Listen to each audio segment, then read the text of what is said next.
안녕하세요, 여러분. 오늘 대한물리치료사협회 경기도의 평일 특강을 맡게 된 강사 최묘교입니다. 강의 시작하기에 앞서 제 소개 먼저 간략하게 하겠습니다. 저는 연세대학교 물리치료학과 학부를 졸업하였고 현재 석사 재학 중이며 이지재하르학과에서 물리치료사로 근무 중이며 대한소아통합수기 물리치료학회의 교육부장으로 있습니다. 그럼 강의를 시작하겠습니다. 오늘 진행할 강의의 주제는 톨티콜리스와 플라지오세팔리입니다. 치료사분들 치료 중 보호자 상담이 있을 때 보호자의 예상치 못한 질문에 당황하신 경험 있으실까요? 혹은 대답을 하면서도 내 답변이 신빙성이 있나 의심됐던 경험은 있으실까요? 오늘은 그런 상황을 대비해 논문을 통해 톨티콜리스와 플라지오세팔리에 대해서 알아보도록 하겠습니다. 오늘 진행될 강의의 순서입니다. 우선 플라지오세팔리에 대한 배경 지식과 평가 도구 그리고 치료법에 대해 살펴본 후 톨티콜리스에 대한 배경 지식 그리고 평가 도구 치료법에 대해서 살펴보도록 하겠습니다. 먼저 플라지오세팔리입니다.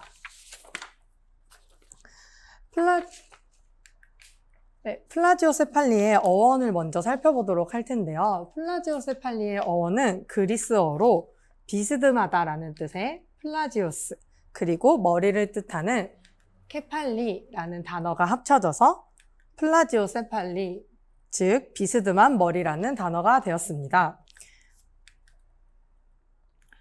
사두증의 종류는 크게 두 가지로 나눌 수 있는데요. 첫 번째는 두개골 조기 유합증에 의한 사두증, 그리고 두개골 조기 유합증에 의한 사두증과 위치성 사두증으로 나눌 수 있습니다. 두개골 조기 유합증이란 하나 이상의 두개골 봉합이 이른 시기에 닫히는 것을 의미하며, 두개골 조기 유합증이 있을 경우에는 수술적 치료가 필요하게 됩니다. 다음은 사두증의 리스크 팩터를 살펴보도록 하겠습니다. 초산, 그리고 보조분만에는 아이가 산도를 통과하기 힘들 때 이렇게 폴셉을 이용한 보조분만이나 혹은 석션을 이용해서 보조분만을 하여 두상이 망가지면서 태어날 수 있습니다. 다음으로는 다태아를 임신하였을 경우, 출산 시 부상을 입었을 경우, 선천적으로 머리 기형이 존재할 경우, 조산, 남아, 선천성 근성사경이 있으며 이 논문 내에서는 프론 포지션으로 오래 누워있을 경우를 리스크 팩터로 뽑았는데 프론 포지션 외에도 한 자세를 오래 유지할 못할 경우를 리스크 팩터로 뽑을 수 있습니다. 이 수많은 위험 요소 중 플라지오세팔리를 유발하는 가장 큰 원인은 다음과 같습니다. 아기들은 출산 시 머리뼈가 유합되지 않은 상태로 좁은 산도를 통과하여 나와야 되는데요. 이때 머리의 변형이 자연스럽게 생기게 됩니다. 이는 머리뼈가 성장하면서 자연스럽게 사라지게 되어야 하는데요. 그러나 사경과 같은 원인으로 인해서 한 자세를 오래 유지할 경우에는 이 머리뼈가 눌리면서 변형이 심화될 수 있습니다. 다음으로는 사두증의 진행이 어떻게 되는지 살펴보도록 하겠습니다. 머리뼈가 변형되는 과정은 다음과 같습니다. 사경이 있는 경우를 예로 들겠습니다. 사경이 있는 경우 아이가 한쪽으로 고개 돌리고 있는 것을 선호하게 되고, 이때 바닥에 닿은 쪽이 먼저 평평해지게 됩니다. 그 이후에 중력으로 인해서 얼굴 쪽 머리뼈가 눌려서 얼굴 쪽 머리뼈도 평평해지게 됩니다. 다음은 알젠타의 논문에서 발췌해온 사두증의 분류 체계입니다. 알젠타의 연구에서는 아래 5개 항목을 평가하여서 사두증의 타입을 분류하였습니다. 첫 번째, 뒤쪽에 비대칭이 있느냐, 두 번째로는 귀 위치의 변화가 있느냐, 세 번째로는 머리뼈의 앞쪽에 변화가 있느냐, 네 번째로는 앞면에 비대칭이 있느냐, 그리고 마지막으로 5번째는 관자뼈가 돌출되고 뒤쪽 머리가 솟아났느냐, 이 5가지 분류 체계를 이용하여서 사두증을 분류하였습니다. 타입 1은 보시는 바와 같이 뒤쪽에 머리뼈만 눌려서 변형이 생긴 경우입니다. 타입 2는 뒤쪽에 더하여 귀의 위치까지 변화가 생긴 경우, 타입 3는 앞쪽 머리뼈의 비대칭적인 변화가 함께 나타난 경우, 그리고 타입 4는 앞면의 비대칭이 생긴 경우이며, 타입 5는 관자뼈가 돌출되고 뒤쪽의 후두부의 머리뼈가 위로 솟아난 경우를 타입 5로 정의 내리고 있습니다.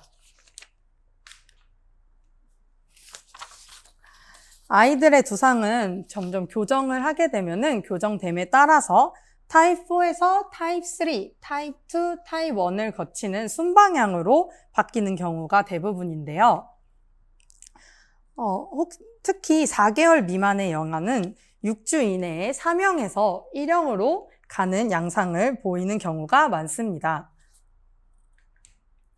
혹시라도 사두증을 치료하는 중에 두상의 개선 추세를 보이지 않거나 두상의 개선 추세가 반전이 되어서 타입 2에서 타입 3로 다시 되돌아가거나 타입 4로 변화하는 등의 변화가 나타난다면 헬멧 치료나 포지셔닝 치료가 잘못되고 있다고 추측할 수 있습니다. 그 외에도 헬멧 치료나 포지셔닝 치료 외에 다른 치료가 필요한 경우가 있을 수도 있어서 이런 경우에는 추가적인 검사와 CT 촬영이 필요할 수 있습니다.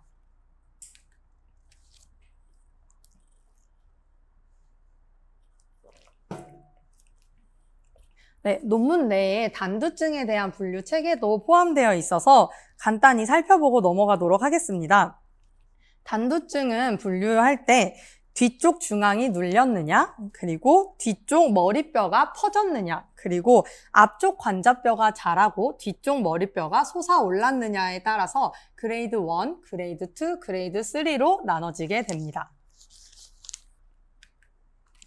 네, 다음 사진들은 실제 사두와 단두를 진단받은 아이들의 케이스입니다. 이 아이들은 모두 사경을 갖고 있었으며 플라지오세팔리의 경우를 보시면 왼쪽 뒤쪽이 눌려있는 것을 확인하실 수 있고요. 브라키세팔리 단두증을 갖고 있는 아이를 보시면 뒤쪽이 평평하게 눌려있고 앞쪽 머리뼈에 비해서 뒤통수의 머리뼈가 자라있는 것을 확인하실 수 있습니다. 이러한 사두증의 개선은 육안으로도 확인이 가능하지만 더 정확한 평가를 통해 확인할 수 있다면 보호자분들에게도 더 큰 신뢰를 얻을 수 있겠죠? 그럼 관련 논문을 통해서 사두증의 평가는 어떻게 진행되고 어떤 종류가 있는지 알아보겠습니다. CVAI란 2개 비대칭 지수로 사두증을 평가하는 가장 중요한 지표입니다. 이는 양쪽 대각선 길이의 차로 양쪽 대각선 길이를 측정해준 후 대각선 길이를 빼줍니다. 그리고 그 값을 짧은 쪽의 길이로 빼준 후 짧은 쪽의 길이로 나눠주신 후에 100을 곱해주셔서 수치를 계산해 주시면 되는데요. 이 수치의 절대값을 씌운 값을 이 표에 맞춰서 등급을 주시면 됩니다. 3.5 미만이면은 정상, 3.6에서 6.25가 나왔다 하면은 마일드한 등급의 사경, 사두, 그리고 6.26에서 8.75가 나오면은 모더레이트 등급의 사두, 8.76에서 11이 나오면은 시비어한 등급, 그리고 11 이상이 나오면은 베리 시비어라고 분류할 수 있습니다. 그러면 이 CVAI 값을 계산하기 위한 수치는 어떻게 계산할 수 있을까요? 우선 CVAI 값을 측정하기 위해 대각선 값을 측정해야 하는데 그 값을 측정하기 위해서는 첫 번째로 가장 좋은 방법인 CT가 있습니다. CT 촬영은 머리뼈의 모양 및 다양한 수치를 정확하게 알 수 있는 골드 스탠다드라고 합니다. 그러나 이 CT 촬영은 가격과 시간, 그리고 방사능 노출이라는 위험 부담이 있고 실제로 치료사가 진행하기에는 어려운 경우가 많습니다. 이러한 CT를 대체할 수 있는 방법으로 많이 선택되는 것이 3D 촬영 방법인데요. 이 3D 촬영 방법은 헬멧 업체에서 제작할 때 주로 사용되곤 합니다. 그러나 이 또한 치료사가 직접 측정하기에는 병원에 장비가 구입되어 있지 않거나 개인적으로 구매하기 힘든 경우가 대부분입니다. 그럼 지금부터는 치료사가 직접 사두증을 측정할 수 있는 방법에 대해서 알아보도록 하겠습니다. 첫 번째 방법은 캘리퍼를 이용한 측정 방법입니다. 스콜닉의 연구에 따르면은 캘리퍼를 이용한 측정 방법은 3D 스캔을 이용했을 때보다 약 1mm에서 4mm 정도의 일관된 평양을 갖고 있다고 합니다. 이 둘은 강한 상관관계를 갖고 있었으며 캘리퍼를 이용한 평가는 도구만 있다면은 쉽고 빠르게 측정을 할 수 있습니다. 다만 캘리퍼를 이용하여 머리뼈의 수치를 측정할 때 어느 부위를 이용해서 측정하느냐가 중요한 지표가 되는데요. 머리뼈를 측정하는 부분에 대해서 살펴보도록 하겠습니다. 네, 우선 머리뼈의 길이를 측정하기 위해서는 글러벨러라고 하는 미간점과 후두부에서 가장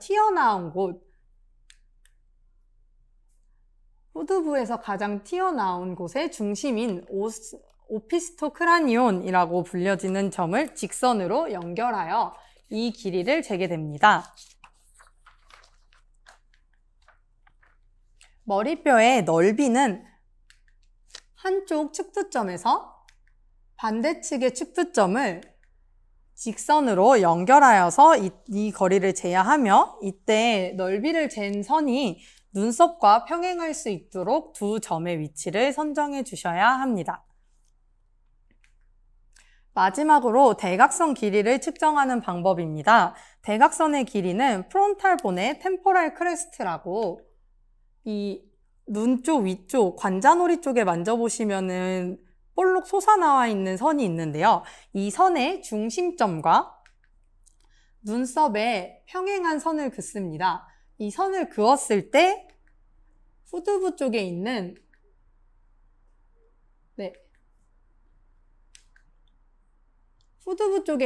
시옷봉합과 만나는 점을 반대쪽에 시옷봉합과 만나는 점을 측정하게 됩니다. 다만 아이가 울거나 저항이 심해서 정확한 지점을 찾지 못한다면은 측정 결과도 오차가 생길 수밖에 없을 겁니다. 그래서 실제로 제가 근무하는 근무지에서 사용하는 방법을 소개해 드리도록 하겠습니다. 이 방법은 플렉시커브라는 부드러운 고무로 된 자를 이용해서 측정하는 방법입니다. 이 도구는 개인이 구비할 수도 있고 저렴하고 간단한 평가 도구입니다. 그렇다면 플렉시커브를 이용하여 측정하는 방법을 알아보도록 하겠습니다. 평가의 순서는 다음과 같습니다. 우선 아이의 머리 쪽에 플렉시커브를 위치해 줍니다. 그 후에 아이의 머리에 밀착될 수 있도록 치료사가 머리 둘레를 따라서 꾹꾹 눌러주어야 합니다. 이때 플렉시커브는 프랭커트 라인에 평행하게 놓아줘야 하는데요.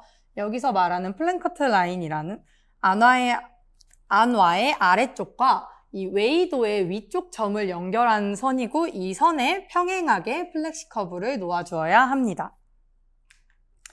플렉시커브가 올바른 위치에서 밀착되었다면은 펜을 이용해서 플렉시커브에 아이의 나지온과 이니온이라는 점을 표시해 주어야 합니다. 여기서 나지온이란 프론탈 나살 스트럭처의 중심점으로 미간 쪽을 만져보시면은 툭 튀어나와 있는, 미간 쪽을 위아래로 만져보시면은 툭 튀어나와 있는 뼈가 있을 텐데요. 이 뼈의 중심점을 생각해 주시면 되고요. 다음은 이니온입니다. 이니온은 뒤통수점으로 옥시풋의 중앙쯤에 가장 튀어나온 점입니다. 이 두 점을 바르게 플렉시커브에 표시했다면 이제 플렉시커브의 모양이 망가지지 않게 조심스럽게 머리에서 제거해 줍니다.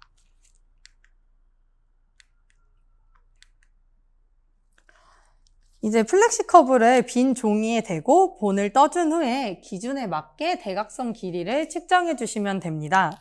그 과정은 다음과 같습니다. 빈 종이에 플렉시 커브를 갖다 대 주시고요. 플렉시 커브에 나지온과 이니온을 각각 표시해 줍니다. 그 후에 아이의 머리를 본을 떠서 연필로 그어 주시고요. 플렉시 커브를 종이에서 제거해 주신 후 나지온과 이니온을 연결한 직선을 그어 주십니다. 그 후에 나지온과 이니온의 중심점에 점을 찍어 주시면 되고요. 이 직선과 점을 중심으로 30도 각도의 직선을 양쪽으로 그어 주시면 됩니다. 이렇게 두 개의 직선이 그어졌다면 양 직선의 길이를 측정하여 CVAI 값을 계산해 주시면 됩니다.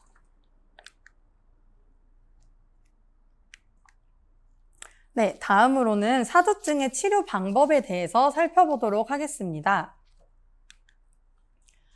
정의 연구에 따르면 사두증의 치료 방법으로는 크게 세 가지가 있는데요. 첫 번째로는 체위 변화, 그리고 두 번째로는 물리치료인데 이 논문 내에서 물리치료란 사두증을 직접적으로 치료하는 것이 아닌 사두증의 원인이 되는 사경의 치료를 의미하고 있습니다. 마지막으로는 저희 부모님들이 가장 많이 원하시고 궁금해하시는 치료 방법이죠. 헬멧 치료 방법입니다. 이 헬멧 치료를 사두증이 있는 아동을 직접 맡아서 치료하다 보면은 부모님께서 헬멧을 맞춰야 할까요? 라는 상담을 해올 때가 반드시 존재하는데요. 이럴 때 저희가 어림짐작으로는 대답해 드릴 수가 없겠죠. 그래서 헬멧 치료에 대해서 간단한 설명을 하고 넘어가도록 하겠습니다.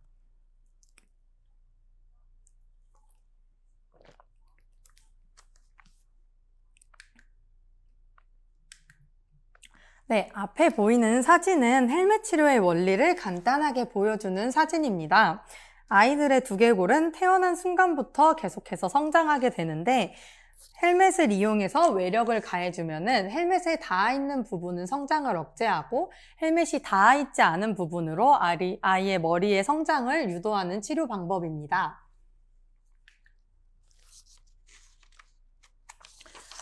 그러나 이 헬멧 치료에는 여러 단점이 존재하는데요. 어떤 단점이 있는지 살펴보도록 하겠습니다. 우선 헬멧이 잘못 제작되어서 두상이 잘못 교정될 위험이 있습니다. 다음으로는 헬멧에 닿는 부분에 압력이 가해지다 보니까 피부에 데미지를 입을 수 있고요. 네, 같은 맥락으로 압력이 가해지고 통풍도 잘 되지 않다 보니까 닿는 부분에 부분 탈모가 생길 수도 있다고 합니다. 헬멧의 소재로 인해서 아이에게 알러지 반응이 나타날 수도 있고요. 가장 부담될 만한 부분이죠. 부모님들이 가격이 약 200만 원 그리고 혹은 그 이상으로 가격적인 부분에서 부담이 큽니다. 그래서 이러한 가격적인 부분에 있어서도 저희가 함부로 헬멧을 맞춰야 할 것 같아요 라고 말하기가 쉽지 않은데요.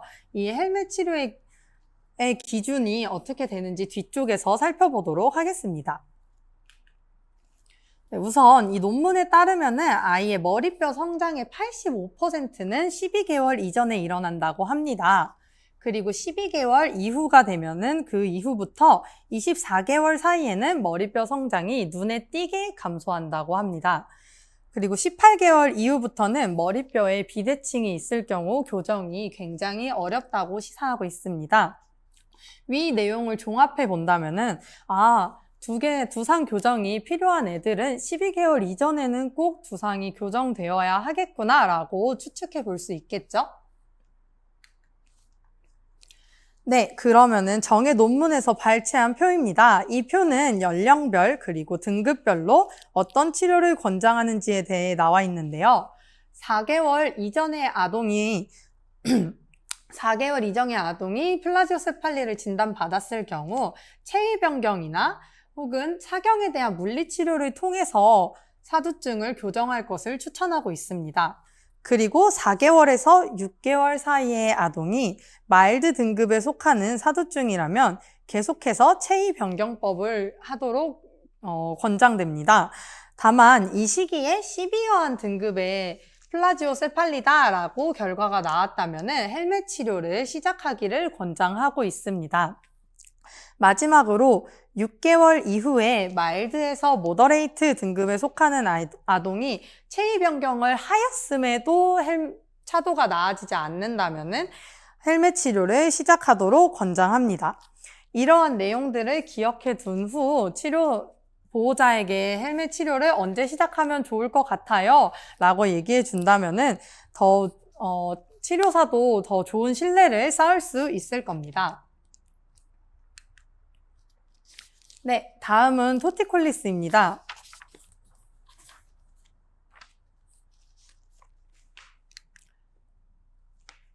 토티콜리스의 어원부터 간단히 살펴보도록 하겠습니다.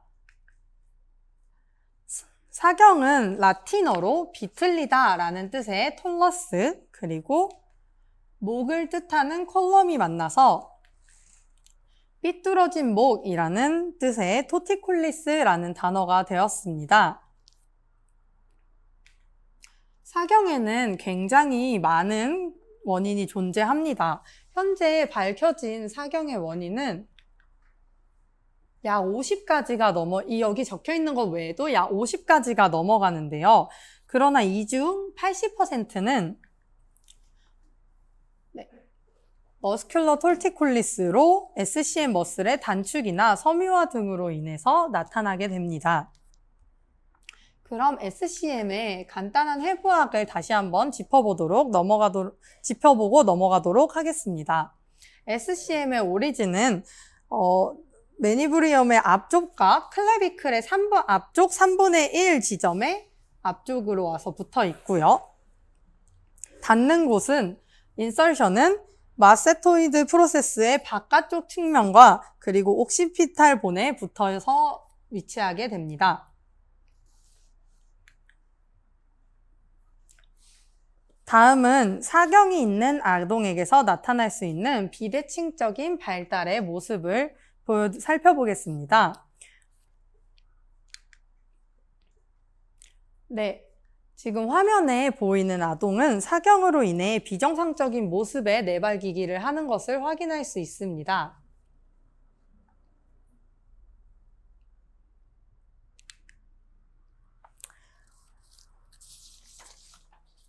다음은 프로논 핸드 서포트 포지션에서 발견할 수 있는 비대칭적인 모습입니다.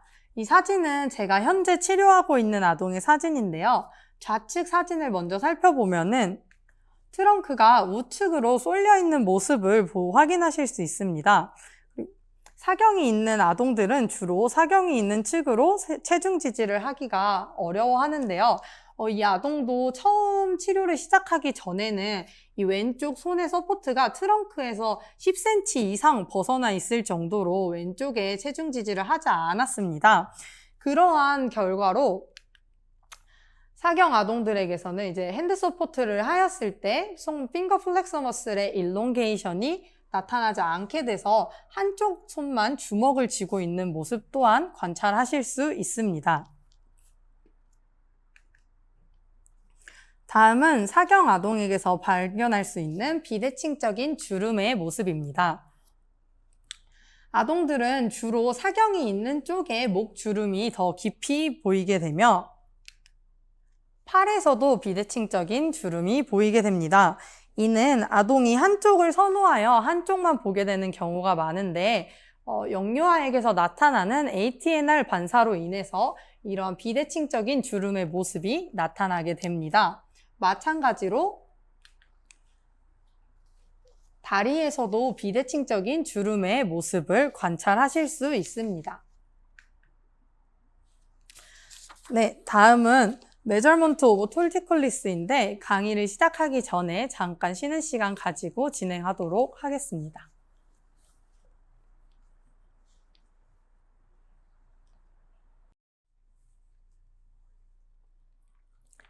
반갑습니다, 여러분. 강의 다시 시작하도록 하겠습니다.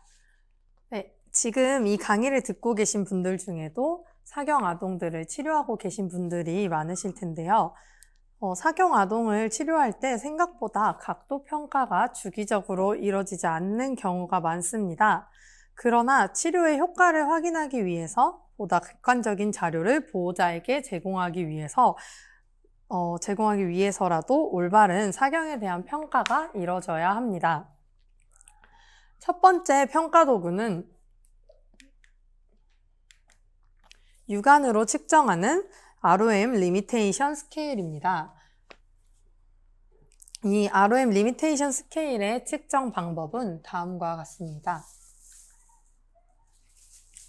우선 아동은 수파인 포지션으로 눕혀주신 후에 아동의 어깨와 머리의 뉴트럴 포지션을 만들어줍니다. 이후 턱과 동측 어깨를 기준점으로 로테이션을 측정하게 됩니다.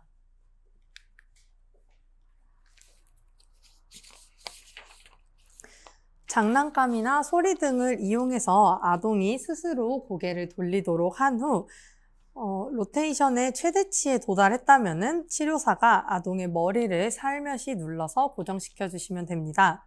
이때 아동이 울거나 불편해하는 표정 혹은 목에서 느껴지는 저항감을 확인하면서 측정하면 엔드레인지를 결정짓는 데 도움이 될 수 있습니다. 측정이 끝났다면 결과는 다음과 같이 분류합니다.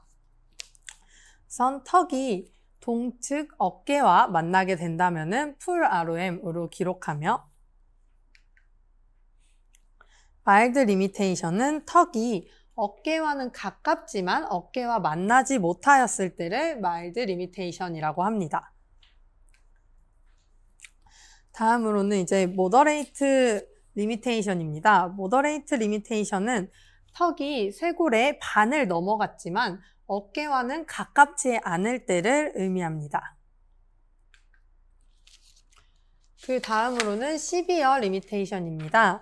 시비어 리미테이션은 턱 끝이 쇄골의 반 이상을 넘어가지 못할 때 시비어 리미테이션이라고 합니다. 이 로테이션 평가 시에는 주의해야 할 점이 있습니다. C과의 논문을 보면은 아동의 머리가 매트에 모서리를 넘어가지 않은 상태에서 로테이션을 측정했기 때문에 로테이션의 ROM에 영향을 미쳤을 수도 있다고 기술되어 있습니다. 즉, 로테이션 ROM을 측정할 때는 바닥과의 마찰이나 저항을 줄이기 위해서 매트 모서리 바깥으로 아동의 머리를 위치시킨 후에 로테이션 ROM을 측정해 주시는 것이 좋습니다. 다음은 라테랄 플렉션의 ROM 리미테이션 스케일입니다. 측정 방법은 다음과 같습니다.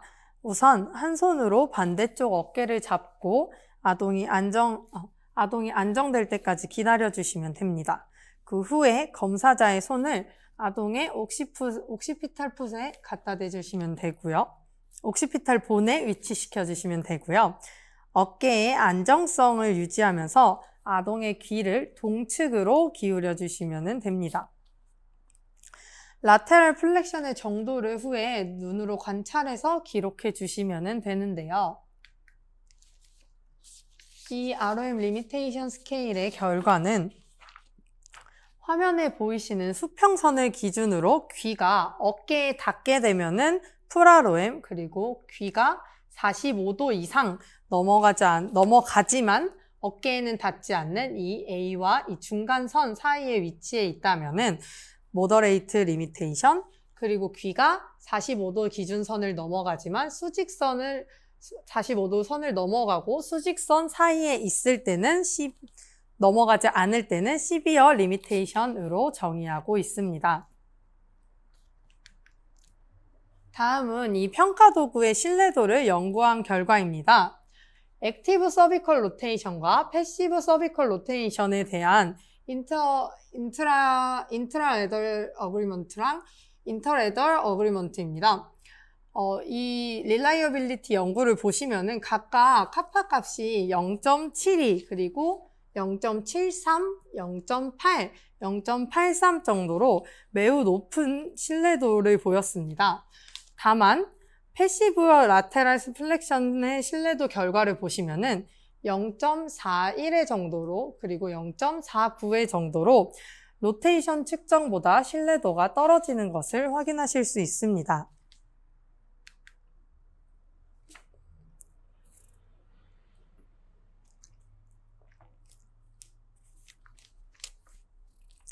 네, 다음은 고니오미터를 이용한 측정 방법을 알아보겠습니다.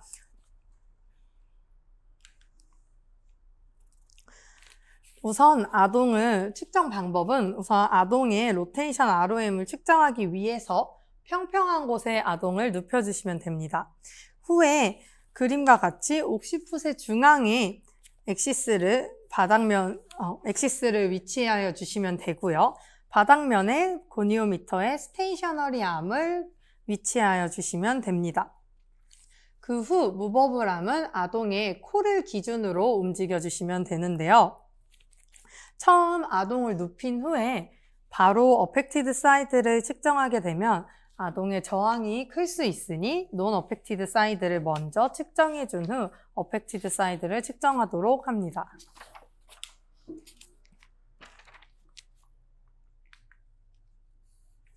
논 어펙티드 사이드는 아동의 뺨이 바닥에 닿을 때까지 측정해 줍니다.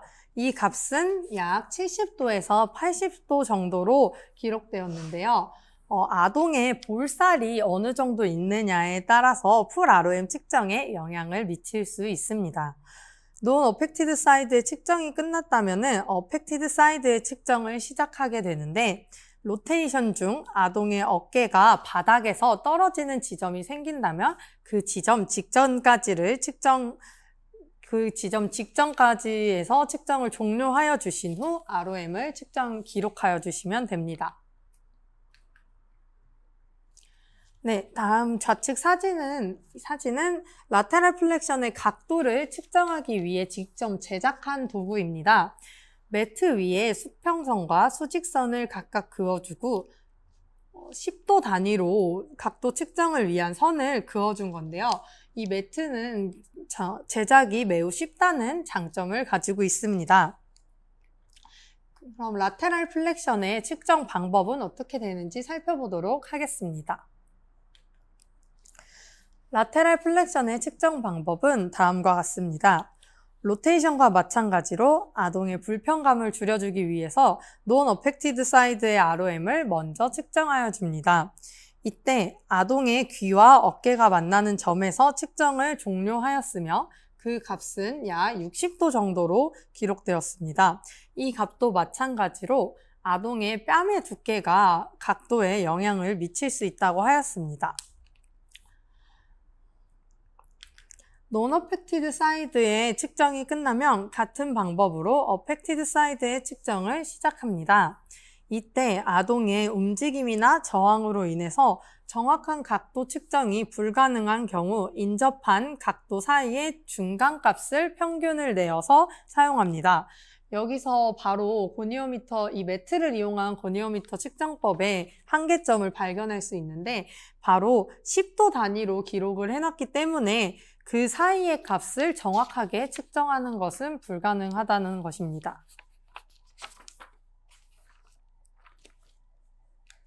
그래서 이 논문 내에서는 이러한 제한점을 보완하기 위해서 사진 촬영 기법을 함께 사용하였습니다.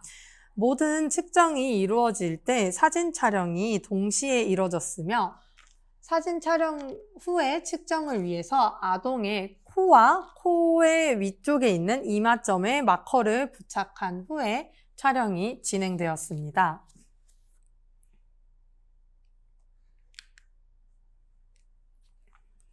카메라의 위치는 로테이션 측정 시에는 정수리에서 50cm 정도 떨어진 위치에 설치했고요.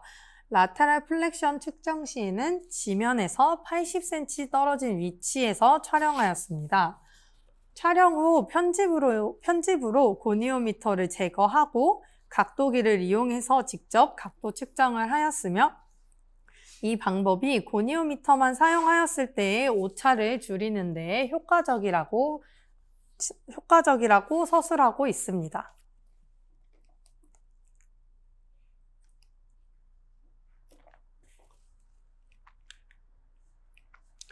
다음 측정 방법은 스틸 포토그래피인데요. 라린의 논문에서 발췌해온 측정 방법입니다. 이 측정 방법은 우선 준비물은 연필이랑 플라스틱 자, 그리고 각도기가 필요합니다. 아이를 눕혀주신 후에 사진을 촬영해 주시고 촬영이 끝나면은 사진을 인화하여 이 아동의 눈 옆 모서리를 가로지르는 선을 그어주시면 되는데요. 양측 눈 옆 모서리를 점을 찍어주시고 두 선을 이어주시면 됩니다. 그 후에는 아크로미온의 위쪽에, 즉 어깨의 3분의 1쪽 안쪽 지점에 두 개의 선을 두 개의 점을 찍어주시면 되고요. 그 후에 두 점을 이은 직선을 그어주시면 됩니다. 두 선이 만날 때까지 선을 이어 그어주시면 되는데 앞에 보이시는 사진과 같이 두 선을 이었는데 사진 내에서 직선이 만나지 않는 경우도 있는데요. 이러한 경우는 뒤쪽에 A4 용지를 대준 후 사진을 고정하여 주시고 두 직선을 연장하여서 직선이 만나는 지점까지 두 직선을 연장하여 그어주시면 됩니다. 그 후에 각도기를 사용해서 두 직선 사이의 각도, 예각을 측정하여 주시면 됩니다. 그 후 결과를 기록하여 주시면 되는데 왼쪽으로 기울었을 경우에는 양수로 기록을 해주시면 되고요. 아이의 머리가 오른쪽으로 기울어졌을 경우에는 음수로 기록을 해주시면 됩니다. 이 방법은 직접 촬영을 하는 것도 쉽고 사진만 프린트할 수 있다면 누구나 측정 가능하지만 사진을 프린트하고 혹여나 공간이 부족할 때는 A4 용지를 덧대야 하는 등의 번거로움이 존재합니다. 다음은 KPIMT 프로트랙터입니다. 이 방법은 스틸 포토그래피의 불편 번거로움을 보완하여서 제가 지금 근무하고 있는 근무지에서 실제로 사용하고 있는 방법입니다. KPIMT 프로트랙터는 iOS 운영체제에서 무료로 다운로드가 가능하며 접근성이 쉽고 프린트가 필요 없이 모바일 기기 내에서 바로 각도 측정을 할 수 있다는 장점이 있습니다. 앱을 실행하게 되었을 때 보실 수 있는 경우인데요. 이렇게 각도 측정을 직접 클릭을 하게 되면은 각도가 나와서 아이의 코 쪽을 클릭하여서 어느 정도로 각도 어느 정도로 제한이 있는지 혹은 아동이 머리가 어느 정도로 기울었는지를 확인할 수 있습니다. 네, 다음은 KPIMT 프로트랙터와 이미지 J를 이용해서 동시 타당도를 분석한 그래프입니다. 위 그래프를 보시면은 두 값이 선형을 이루면서 굉장히 두 값이 선형을 이루면서 큰 신뢰 관계를 보이고 있다고 확인하실 수 있습니다. 이 값을 표로 구현한 건데요. 측정 도구의 타당도를 비교를 위한 데이터 통계표입니다. 우선 ICC 값을 보시면은 헤드 틸트 앵글과 그리고 헤드의 서비컬의 로테이션 앵글 모두 ICC 값이 0.97, 0.994로 매우 높은 일치율을 보여줍니다. 또한 측정 오류의 변동 개수 및 측정값의 표준 오차율 모두 낮은 것을 확인하실 수 있으며 측정 도구의 민감함 또한 1 미만으로 작은 변화도 관찰할 수 있다고 보여집니다. 다음은 측정자 간의 신뢰도를 분석한 데이터 통계 결과입니다. 마찬가지로 ICC 값을 보시면은 0.936, 0.913으로 모두 0.9가 넘어가 매우 높은 일치율을 보여줍니다. 그 후에 측정 오류의 변동 개수 그리고 측정값의 표준 오차율 모두 낮은 것을 확인할 수 있습니다.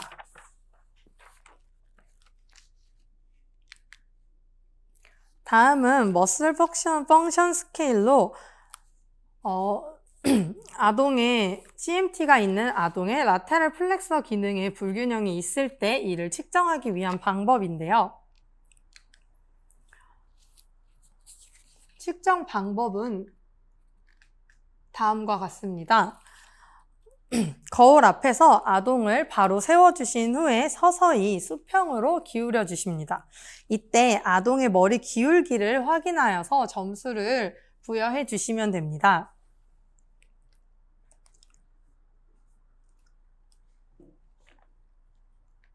점수 측정 방법은 가장 최신 버전인 버전 3을 사용했습니다.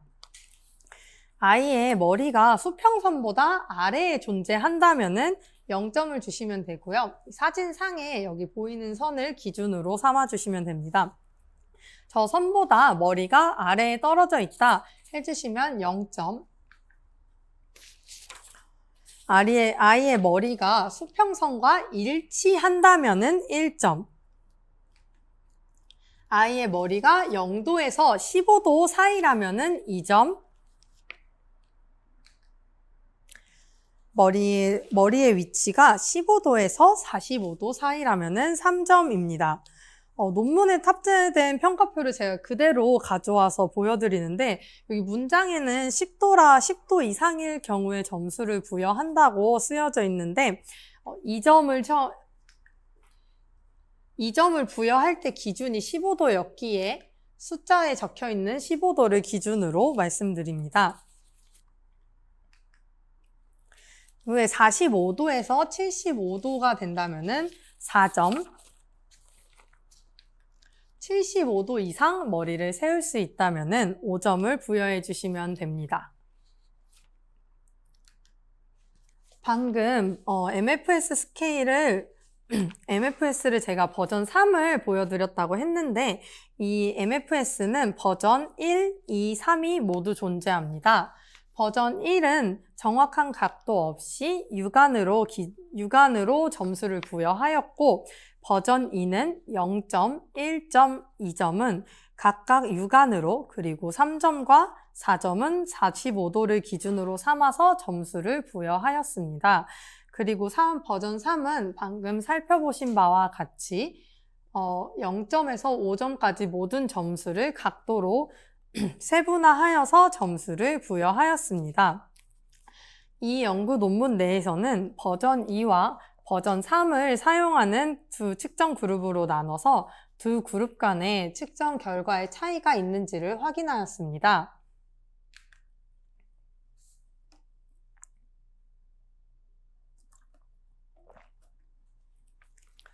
연구 결과를 살펴보시면은 버전 2와 버전 3을 사용한 두 그룹 모두 측정자 내 그리고 측정자 간 신뢰도가 우수하다는 점수가 나왔습니다. 다음 그래프는 그룹 내에서 측정값의 차이가 얼마나 나느냐를 확인하는 그래프입니다. 각 그룹에는 약 1200개의 측정 결과값이 있었는데요. 여기 보이는 No Disagreement는 측정값에 차이가 없었을 경우며 One Level of Disagreement는 한 사람이 2점을 부여했다면 다른 사람은 3점, 4점을 부여했다면 5점을 부여하는 것처럼 1점의 차이가 나는 경우를 얘기합니다. 그리고 마찬가지로 2 Level of Disagreement, 3, 4 모두 3점의 차이가 나느냐, 4점의 차이가 나느냐, 5점의 차이가 나느냐를 보여주고 있는 그래프인데요. 보시는 바와 같이 1200개의 케이스 중에 약 1000개의 케이스가 디스어그리먼트가 없다, 차이가 없다라고 얘기를 하고 있고요. 약 200개 정도의 결과값이 1점 정도의 차이가 난다. 그리고 미세하지만 보이는 이 값이 2점 정도의 차이가 나는 결과라고 볼 수 있습니다. 그러니 이 결과, 앞의 결과와 뒤의 결과를 모두 종합하여 보면은 버전 2를 사용하여도 충분하다고 볼 수 있습니다. 모든 부분을 각도로 세분화하여 평가하게 되면은 평가에 걸리는 시간도 많이 들 거고 평가하는데 번거로움이 커지겠지만 버전 2도 충분히 신뢰도가 있으니 사용하실 분들은 버전 2를 사용하셔도 충분하실 것 같습니다.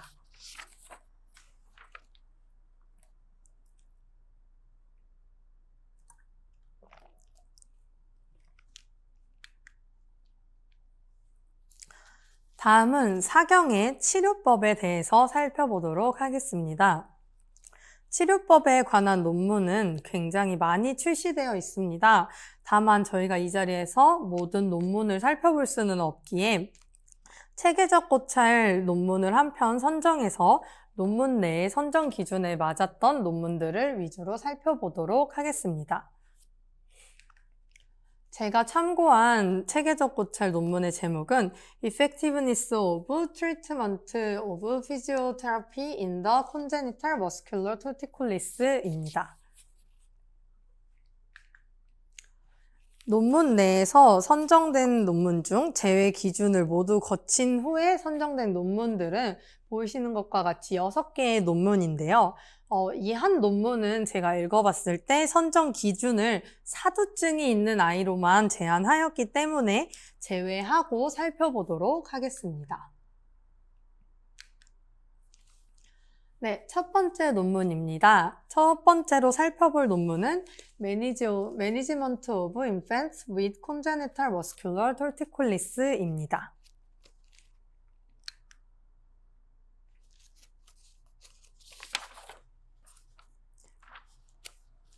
네, 다음은 이 논문에서 사용한 중재 방법이나 결과값을 간단하게 표현한 정리된 표입니다.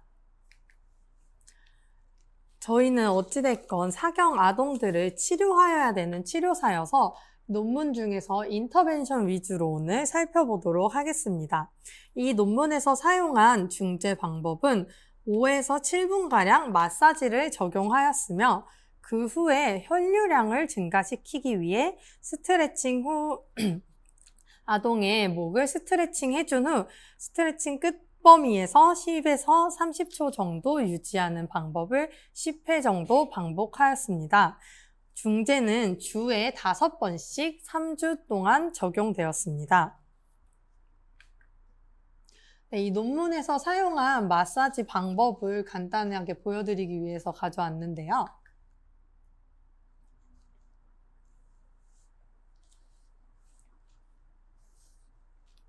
네, 이렇게 가벼운 정도의 마사지를 아동에게 적용하여 주었습니다. 논문 내에서 아동의 그룹을 1에서 3개월, 그리고 3에서 6개월, 6에서 9개월로 세 그룹으로 나눠서 결과를 확인했는데요. 모든 그룹이 치료 전보다 치료 후가 각도의 평균값이 좋아진 것을 확인할 수 있습니다. 또한 6에서 9개월 이상의 아동을 보았을 때 맨 밑에 값이 맨 밑에 값이 이게 전과 후를 비교했을 때 차이 값을 평균 낸 값인데요.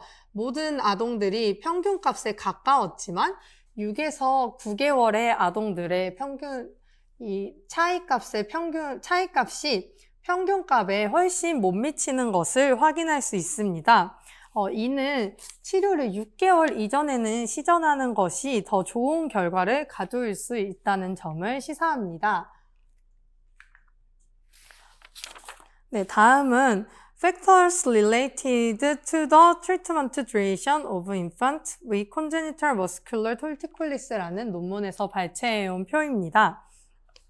이 연구는 사경 아동의 치료 기간에 영향을 미치는 요소에 대해서 연구하였습니다. 연구 결과는 다음과 같았습니다. 우선 아동의 성별 그리고 병변이 좌측에 있었느냐 우측에 있었느냐 그리고 태어날 때 자연분만이냐 혹은 제왕절개를 하였느냐 고관절 탈구가 있느냐 없느냐의 여부를 나눠서 각각의 값에 차이가 있었는지를 t-테스트를 통해서 통계를 돌렸는데요. 보시면은 여기 존재하는 모든 값들은 유의한 차이가 없다는 결과가 보여집니다. 네, 다음으로는 아동의 나이를 앙코바라는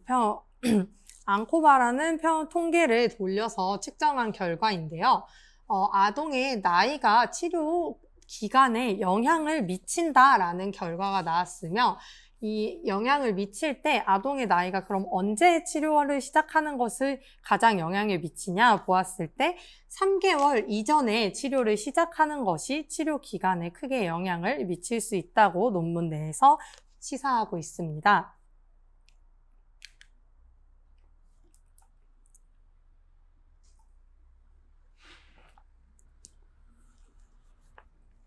다음은 Changes in Muscle Stiffness in Infants with Congenital Muscular Torticollis입니다. 이 논문에서는 ROM뿐만 아니라 이 SWV라는 값을 함께 측정하였는데요.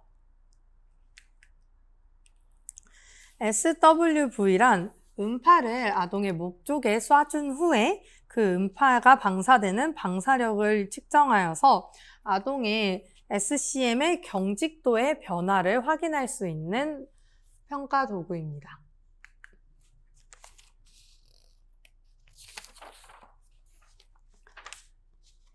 해당 논문 내에서 사용된 중재 방법입니다. 이 논문 내에서는 숙련된 소아 물리치료사가 3개월 동안 주당 30분의 물리치료를 제공하였습니다. 사용된 치료 기법으로는 초음파 치료가 약 5분간 0.5W로 영향을 받은 SCM에 적용을 해주었고 마사지와 스트레칭을 적용하여 주었는데요. 초음파를 먼저 해준 후에 어펙티드 사이드의 SCM에 마사지와 스트레칭을 적용하여 주었습니다. 그 후에 정위반사를 이용해서 스트레칭과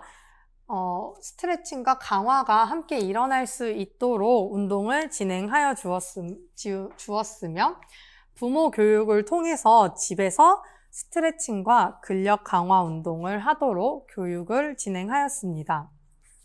이 논문 내에서 저희가 가져갈 수 있는 정보 중 가장 큰 거는 제가 봤을 때는 이 부모에게 어떤 교육을 해주는 것이 좋은가라고 생각을 합니다. 그래서 논문 내에서 적용한 홈케어 프로그램을 살펴보도록 하겠습니다.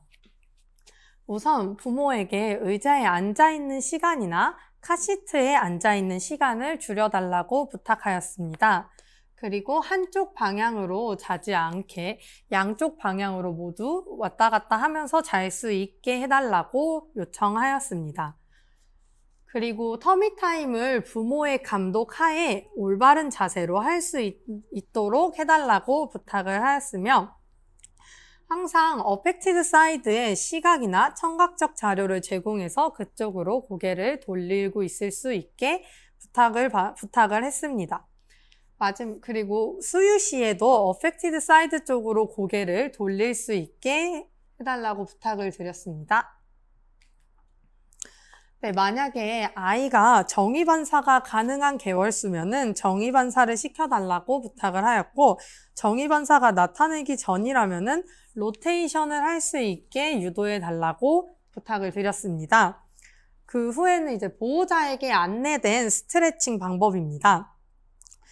보호자에게는 30초간 스트레칭을 해주시고 10초간 휴식, 그것을 5번 반복해주세요 라고 요청되었고, 스트레칭은 아이의 어펙티드 사이드를 바닥에 둔 상태로 어펙티드 사이드를 몸쪽에 붙인 후에 목과 몸통을 같이 스트레칭 할 수 있도록 해주었습니다.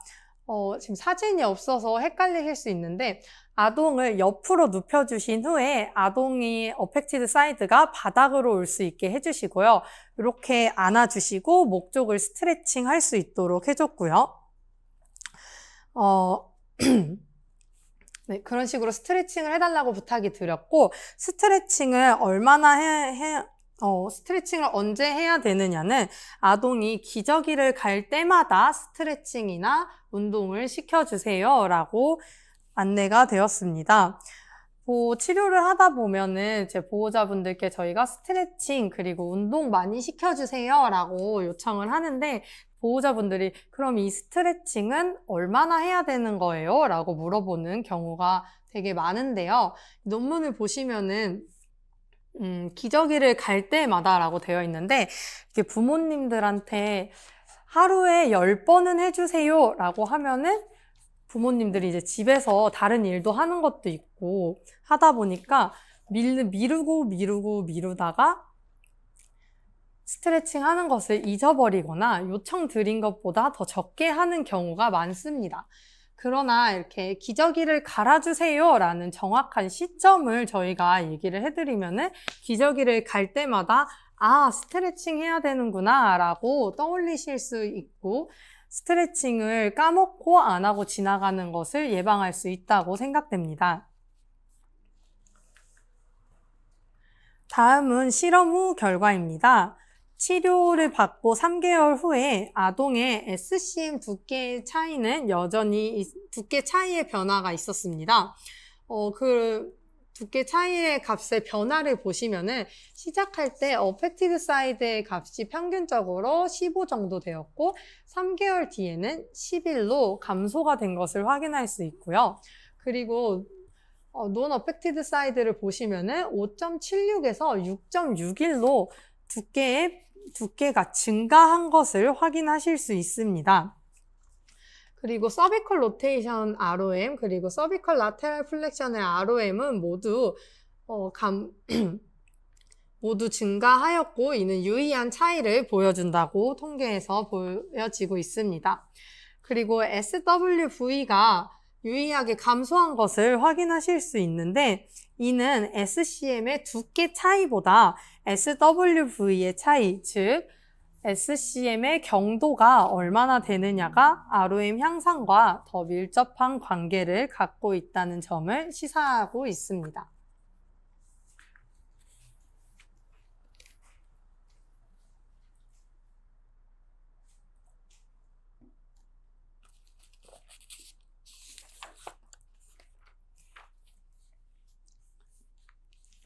다음은 Randomized Controlled Study on the Efficiency of Soft Tissue Mobilization in Babies with Congenital Muscular Torticollis입니다. 이 논문에서는 아동을 6주, 12주, 18주에 각각 한 번씩 평가를 진행하였습니다. 평가에 적용한 치료 방법은 집에서 스트레칭과 강화 운동을 하면서 STM 기법을 함께 적용하였다고 되어 있는데요. 이 STM 기법이 무엇인지 함께 살펴보도록 하겠습니다. STM이란 소프트 티슈 모빌라이제이션으로 3단계로 나눠서 진행되게 됩니다. 첫 번째는 패시브 모빌라이제이션으로 SCM의 오리진에서 손가락 2개에서 3개 간격으로 떨어진 부분을 부드럽지만 단단하게 쥐어주신 후에 앞뒤 방향으로 모빌라이제이션 해주시면 됩니다.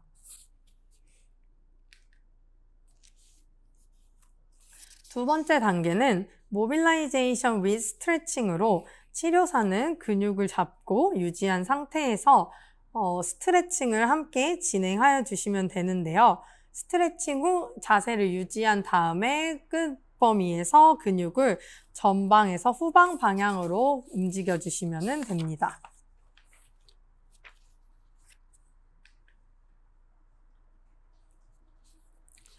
세 번째는 액티브 로테이션 인커리지먼트입니다. 근육을 부드럽게 계속 잡아주시고요.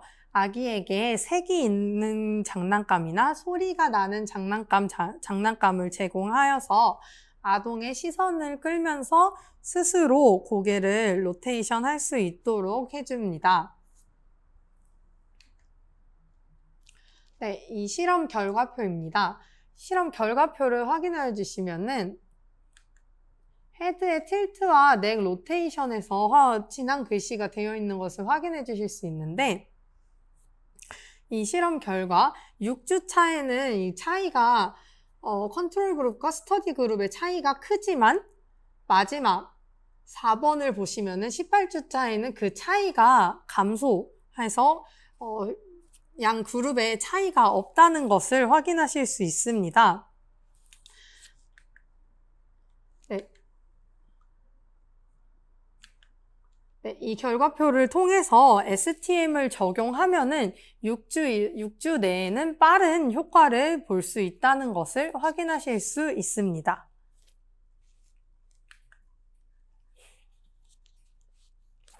네, 다음 논문은 Efficacy of Intensive Inpatient Therapy in Infants with Congenital Muscular Torticollis Involving the Entire Sternomastoid Muscle입니다.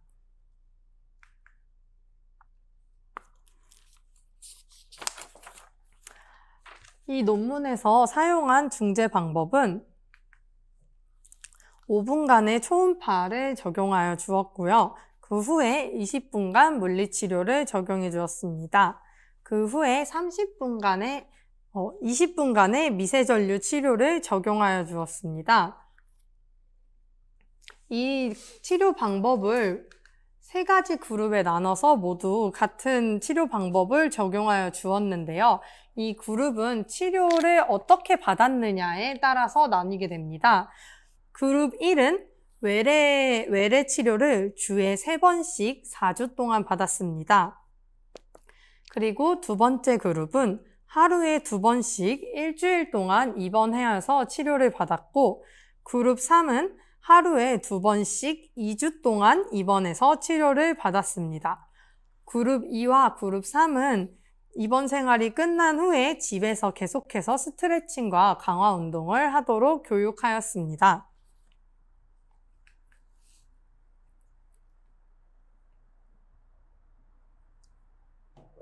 치료 결과입니다. 세 그룹 모두 치료 전과 치료 후가 유의한 차이를 보이고 있습니다. 이게 요 윗줄에 보이시는 게 치료 전, 밑에 줄에 보이시는 게 치료 후인데, 그룹 1도 값이 감소하였고, 그룹 2도 감소, 그룹 3도 감소한 것을 확인할 수 있습니다. 이 밑에 보시는 표에서 이 십자가가 되어 있는 표시를 봐주시면은, 이 십자가가 되어 있는 표시가 그룹 1과 그룹 2를 비교하였을 때고, 십자가가 2개 표시되어 있는 게 그룹 1과 그룹 3의 결과값에 차이가 있느냐를 확인한 건데요. 이 값을 봐주시면은 그룹 1과 그룹 2를 비교하였을 때의 결과값에도 차이가 존재하였으며, 그룹 1과 그룹 3을 비교하였을 때의 차이도 존재하는 것을 볼 수 있습니다. 이 결과값으로 인해서 저희는 사경 아동들에게 입원을 하여서 집중 치료를 하는 것이 효과적일 수 있다라는 결과를 유추해낼 수 있습니다.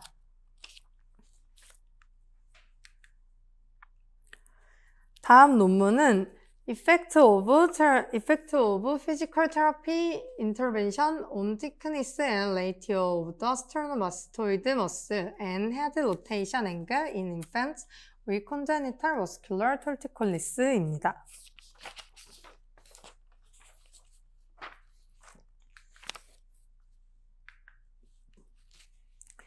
이 연구는 참가자를 3개의 그룹으로 나눠서 각기 다른 중재를 적용하였습니다. 각 그룹에 적용한 중재는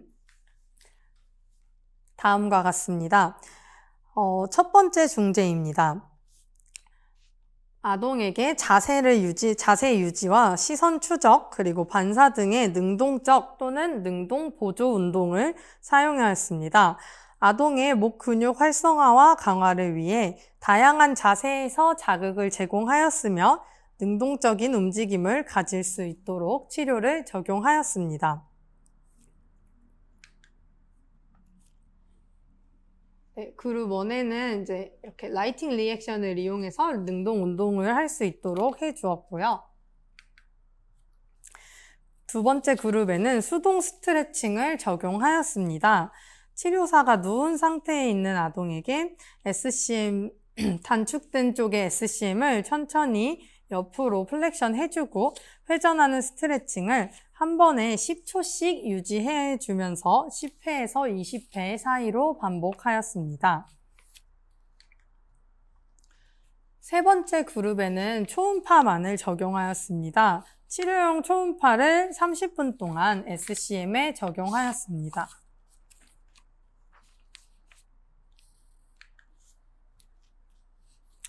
실험 결과 로테이션 ROM을 증진시키는데 수동 스트레칭이 다른 두 가지 중재보다 더 효과적이라는 것을 확인할 수 있었습니다. 일부 연구에 따르면은 측면 굴곡보다는 목 회전이 재활에 더 중요한 요소라고 시사되고 있습니다. 또한 목 회전 ROM의 제한이 클수록 치료 기간이 길어진다는 보고도 있습니다. 네, 논문에서 경추의 회전과 그리고 라테럴 플렉션에 강한 상관관계가 있었지만 그래도 경추 회전만 재활 기간과 연관성이 있는 것으로 나타났고요. 즉, 재활 치료 기간을 단축시키기 위해서는 로테이션 ROM의 개선이 필수적이며 이를 위해서는 패시브 스트레칭을 무조건 아동들에게 적용하여 주는 것이 효과적이라는 사실을 알 수 있습니다. 다음은 데모 비디오를 살펴보려고 하는데요. 데모 영상에서 사용한 기법은 Effect of Pediatric Integrative Manual Therapy of Mobilization with Facilitation Movement Technique on Congenital Muscular Torticollis after Cervical Rotation and Head Angle입니다. 여기 논문에서 사용된 중재에 사용된 기법은 다음과 같습니다. PIMT Pulse Release Technique 테라피와 Mobilization with Facilitation Technique 그리고 Active Range of Motion Exercise 그리고 PIMT 프린시플을 따른 엑서사이즈를 적용을 하였고요.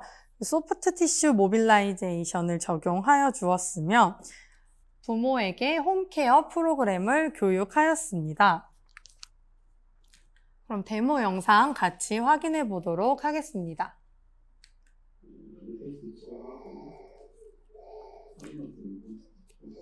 우선 시작하면서 아동의 SCM 측에 있는 림프절을 자극하여서 림프 치료를 진행합니다.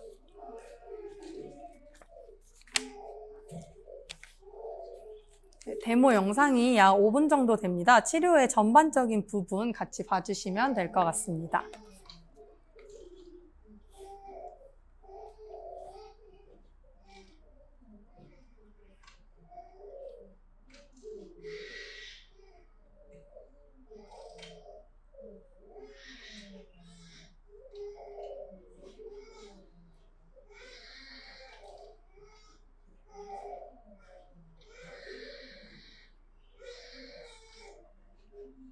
사경 치료를 진행하여 주실 때 아동이 이제 어펙티드 사이드 쪽으로 고개를 돌리고 있을 수 있도록 이 장난감 같은 것을 배치하여 주시면 좋고요. 그리고 해당 하나가 고관절에 디스로케이션이 있었어가지고 항상 다리를 이렇게 익스터널 로테이션 할 수 있도록 해줘야 합니다.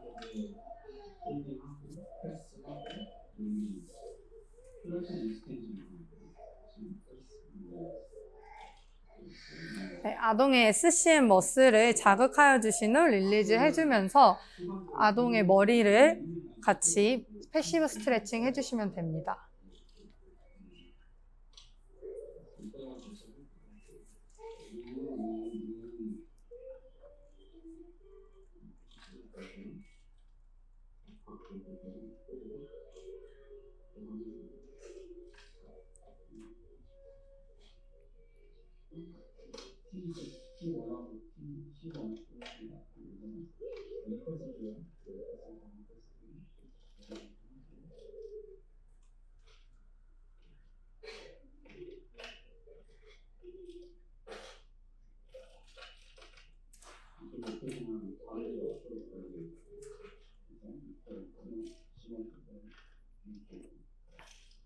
네, 다음은 이제 서비컬 쪽에 서비컬 쪽에 이제 C1, 2 부분에 글라이딩을 적용하여 주면서 아동에게 매뉴얼 테라피를 적용하는 모습입니다.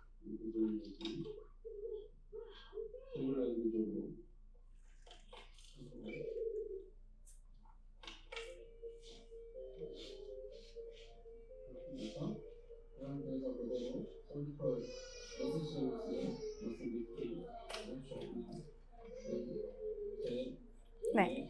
다음은 SCM 머슬을 잡아주신 후에 이제 당겨주시면서 머슬의 스트레칭을 해주시면 됩니다.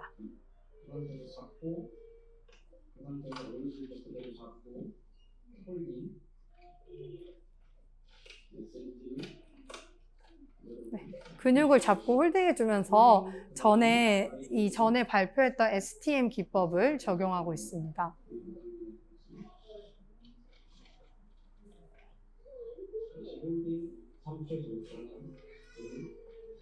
패시브 스트레칭과 이제 근육을 잡고 홀딩해주면서 STM 기법을 적용하는 모습입니다.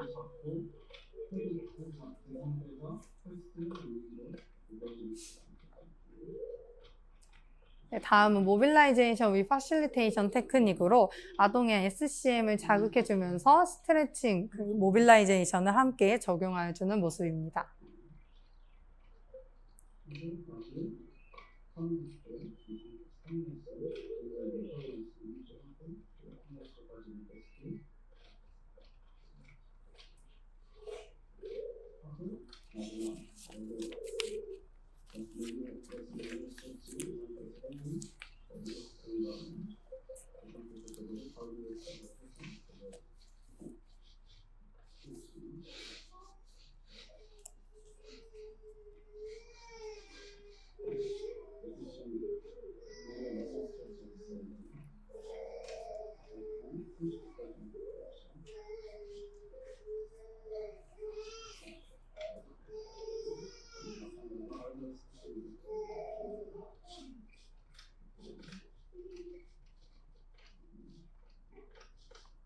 마지막으로 아동의 스트레칭을 적용해주는 모습입니다.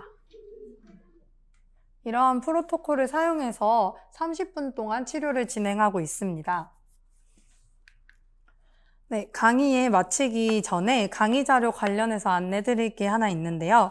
본 강의의 자료는 이제 유료 논문과 KPIMT 학회의 동의를 받은 후에 자료를 공유받아서 진행하였으므로 무단 복제나 배포를 금지하니 참고 부탁드리고요. 참고한 논문들은 제가 레퍼런스에 모두 추가해 놨으니 관심 있는 분들은 해당 레퍼런스를 찾아보시면서 추가적으로 공부해 보시면 더 많은 도움이 되실 것 같습니다. 네, 오늘 준비한 강의는 여기까지입니다. 들어주셔서 감사합니다. 고생하셨습니다.